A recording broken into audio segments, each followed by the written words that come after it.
শিক্ষার্থীরা, আজকে আমি তোমাদের সাথে তৃতীয় শ্রেণীর বাংলাদেশ ও বিশ্ব পরিচয় বইয়ের প্রথম অধ্যায় আমাদের পরিবেশ এর বইয়ের কাজ এবং অনুশীলনী নিয়ে আলোচনা করব। চলো বইয়ের কাজ শুরু করি। সবার আগে দেখো এক পৃষ্ঠায় ছবিটি পর্যবেক্ষণ করে প্রাকৃতিক ও সামাজিক উপাদান চিহ্নিত করি এবং নিচে ছকে তালিকা তৈরি করি। এই ছবির মধ্যে প্রাকৃতিক পরিবেশের উপাদানগুলোর মধ্যে আমরা দেখতে পাচ্ছি সূর্য, পাহাড়, নদী, গাছপালা, পাখি, আকাশ। সামাজিক পরিবেশ উপাদানগুলোর মধ্যে আমরা দেখতে পাচ্ছি ঘরবাড়ি, মানুষ, রাস্তা, বাজার, যানবাহন, বিদ্যালয়। আবার এখানে আমরা মন্দিরও দেখতে পাচ্ছি।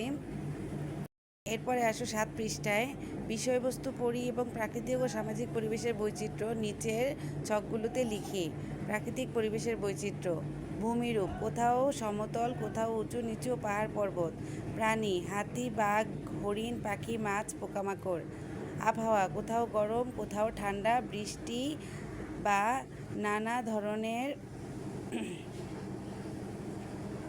তাপমাত্রা। তারপর হচ্ছে জলাশয়: নদী, নালা, খাল, বিল, সাগর, মহাসাগর।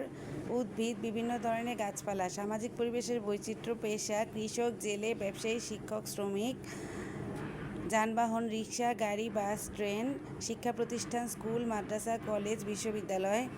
ধর্মীয় অনুষ্ঠান: ঈদ, পূজা, বড়দিন। ঘরবাড়ি: গ্রামের কাঁচা ঘর, শহরের দালান। এরপরে আসো 3 পৃষ্ঠায় পরিবেশের উপাদানের বৈচিত্র্য নিয়ে নিচের ধারণাটি সম্পূর্ণ করি। পরিবেশের বৈচিত্র্য: প্রাণী: মানুষ, গরু, মুরগি, গাছপালা, আম গাছ, জাম গাছ, নারিকেল গাছ। ঘরবাড়ি: দালান, কুঁড়েঘর, পাকা ঘর। প্রতিষ্ঠান: স্কুল, কলেজ, মাদ্রাসা। যানবাহন: রিক্সা, বাস, ট্রাক। জলাশয়: খাল, হাওর, নদী। এরপরে আসো 4 পৃষ্ঠায় ছবিগুলো পর্যবেক্ষণ করে নিচে ছকে তথ্য লিখি। প্রাকৃতিক ও সামাজিক উপাদান কিভাবে ব্যবহার করা হয়।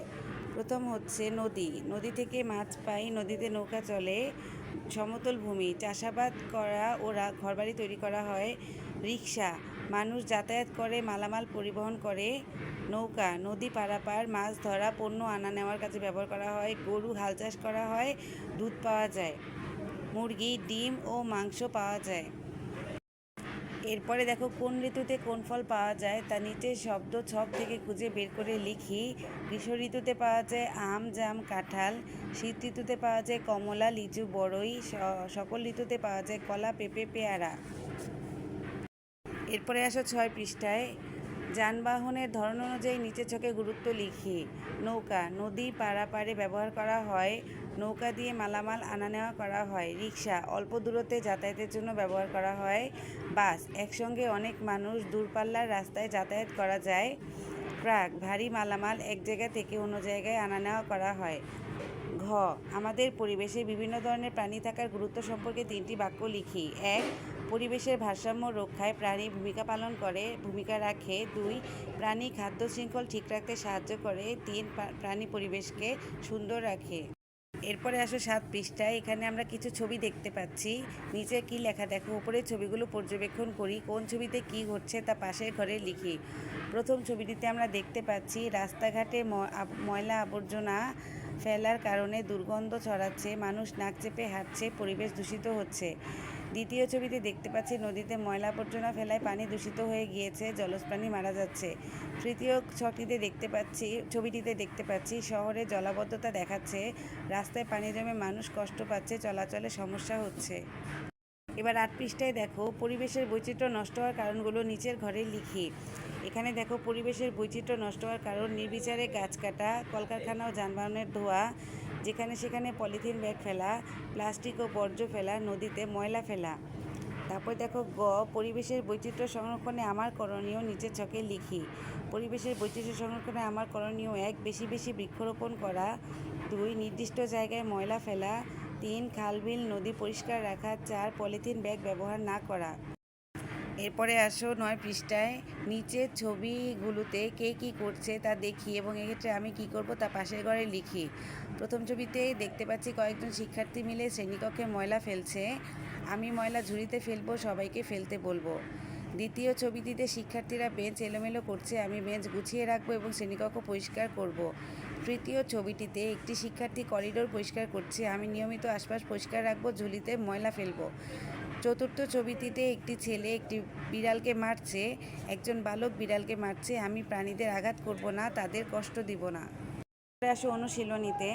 সঠিক উত্তরের পাশে টিক চিহ্ন দেই। সামাজিক পরিবেশের উপাদান কোনটি? বিদ্যালয়। প্রাকৃতিক পরিবেশের উপাদান কোনটি? গাছ। কোনটি শীতকালীন ফল? কমলা। কোন ফলটি সারা বছর পাওয়া যায়? কলা। গাছপালা আমাদের কি দেয়? অক্সিজেন। শূন্যস্থান পূরণ করি। বাংলাদেশে গ্রীষ্মকালে ড্যাশ অনুভূত হয়? গরম। অতিবৃষ্টির কারণে কখনো কখনো ড্যাশ হয়? বন্যা। আমাদের সমাজে রয়েছে কৃষক, ব্যবসায়ী, শিক্ষক সহ বিভিন্ন ড্যাশ মানুষ পেশার। বিভিন্ন এলাকায় বিভিন্ন জাতি, ধর্ম, গোষ্ঠীর পেশার ড্যাশ বসবাস করে একসাথে। আমরা ড্যাশ স্থানে প্লাস্টিক, পলিথিন ব্যাগ ও ময়লা আবর্জনা ফেলব নির্দিষ্ট। এরপর এখানে বামডান মিলানো হয়েছে। প্রাকৃতিক পরিবেশের উপাদানগুলোর মধ্যে বৈচিত্র্য রয়েছে।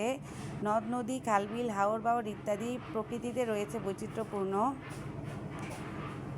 অতিবৃষ্টির কারণে কখনো কখনো বন্যা হয়, অনাবৃষ্টির কারণে খরা হয়। এখানে দেখো কিছু প্রশ্ন দেওয়া আছে, সংক্ষিপ্ত বড় প্রশ্ন। চলো প্রশ্নের উত্তরগুলো পড়ি। 1 নম্বর প্রশ্নে প্রাকৃতিক পরিবেশের কয়েকটি উপাদান এর নাম লিখো। উত্তর, প্রাকৃতিক পরিবেশের কয়েকটি উপাদানের নাম হলো সূর্য, নদী, গাছপালা, পাহাড়, মাটি ইত্যাদি। 2. সামাজিক পরিবেশ কি কি উপাদান নিয়ে গঠিত হয়? উত্তর, মানুষের তৈরি উপাদান নিয়ে সামাজিক পরিবেশ গঠিত হয়, যেমন ঘরবাড়ি, বিদ্যালয়, রাস্তাঘাট, সেতু ইত্যাদি। 3.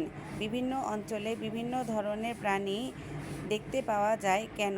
উত্তর, বিভিন্ন অঞ্চলে জলবায়ু ও পরিবেশ ভিন্ন হওয়ায় বিভিন্ন অঞ্চলে বিভিন্ন ধরনের প্রাণী দেখতে পাওয়া যায়। এবার আসো বর্ণনামূলক প্রশ্ন। কিভাবে বৈচিত্র্যপূর্ণ প্রাকৃতিক পরিবেশ গড়ে ওঠে? উত্তর, বিভিন্ন প্রাকৃতিক উপাদানের কারণে আমাদের পরিবেশ বৈচিত্র্যপূর্ণ হয়ে ওঠে। কোথাও পাহাড়, কোথাও নদী, কোথাও সমতল ভূমি রয়েছে। বিভিন্ন অঞ্চলে ভিন্ন জলবায়ু, বৃষ্টিপাত, তাপমাত্রা দেখা যায়। এইসব কারণে এক এক জায়গায় এক এক রকম গাছপালা ও প্রাণী বাস করে। এসব ভিন্নতার কারণেই বৈচিত্র্যপূর্ণ প্রাকৃতিক পরিবেশ গড়ে ওঠে। 2 নাম্বার, আমাদের জীবনে গাছপালার গুরুত্ব সম্পর্কে লিখি। উত্তর, গাছপালা আমাদের জীবনের জন্য অত্যন্ত গুরুত্বপূর্ণ। গাছ আমাদের অক্সিজেন দেয়, কার্বন ডাই অক্সাইড শোষণ করে, পরিবেশ বিশুদ্ধ রাখে। গাছ থেকে আমরা ফুল, ফল ও কাঠ, ঔষধ পাই। গাছপালা বৃষ্টি আনতে সাহায্য করে এবং মাটির ক্ষয়রোধ করে। গাছপালা না থাকলে মানুষ ও প্রাণীর জীবন বিপন্ন হয়ে পড়বে। তাই আমাদের জীবনে গাছপালার গুরুত্ব অপরিসীম। 3 নম্বরে দেখো, পরিবেশের বৈচিত্র্য সংরক্ষণ করা কেন প্রয়োজন? উত্তর, পরিবেশের বৈচিত্র্য থাকলে প্রকৃতির ভারসাম্য বজায় থাকে, বিভিন্ন প্রাণী ও উদ্ভিদ নিরাপদে বেঁচে থাকতে পারে। পরিবেশ নষ্ট হলে মানুষ, গাছপালা, পশু পাখি ক্ষতিগ্রস্ত হয়, প্রাকৃতিক দুর্যোগ বেড়ে যায়। তাই সুস্থ সুন্দরভাবে বেঁচে থাকার জন্য পরিবেশের বৈচিত্র্য সংরক্ষণ করা প্রয়োজন। এখানে আজকে এই পর্যন্তই। ভিডিওটি ভালো লাগলে অবশ্যই আমার চ্যানেলটি সাবস্ক্রাইব করবে। আল্লাহ হাফেজ।